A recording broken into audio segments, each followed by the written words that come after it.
Aynan shu retseptni ko'rib qolishimdan oldin kekslarim hech qachon o'xshamasdi. Berch bo'lib qolardi, pechdan olsam cho'kib qolardi, nima qilsam ham o'xshamasdi. Jahlim chiqardi va boshqa qilmayman deb o'zimga va'da berardim. Lekin shu retsept bo'yicha qilganimda vaqtidek yumshoq momiqqina keks tayyor bo'ldi.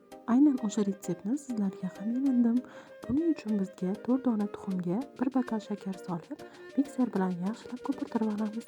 Yaxshilab mikser qilib olganimizdan keyin shu massamizga 1 bokal muzlatgichda turib qolgan sutimizni va yarim bokal yog'imizni solib, yaxshilab aralashtirib olamiz va ketidan oldindan o'lchab olingan 2 bokal unni elakdan o'tkazib sekin-asta aralashtirishni boshlaymiz. Un bilan birga 2 choy qoshiq razrg'aytil ham qo'shib yuboramiz. Keyin bir xil massa bo'lgunicha aralashtirib, ichiga xohishga ko'ra mayiz, yong'oq, shokolad qo'shib yuborsalar ham bo'ladi. Men bir osh qoshiq mak solib aralashtirdim. Masallig'imizni tayyor qilib olgach, keks qolipimizni sariyog' bilan yaxshilab yog'lab olamiz. Yaxshilab yog'lab olgan keks qolipimizga bir osh qoshiq un solib, hamma tomoniga yaxshilab yetkazib chiqamiz.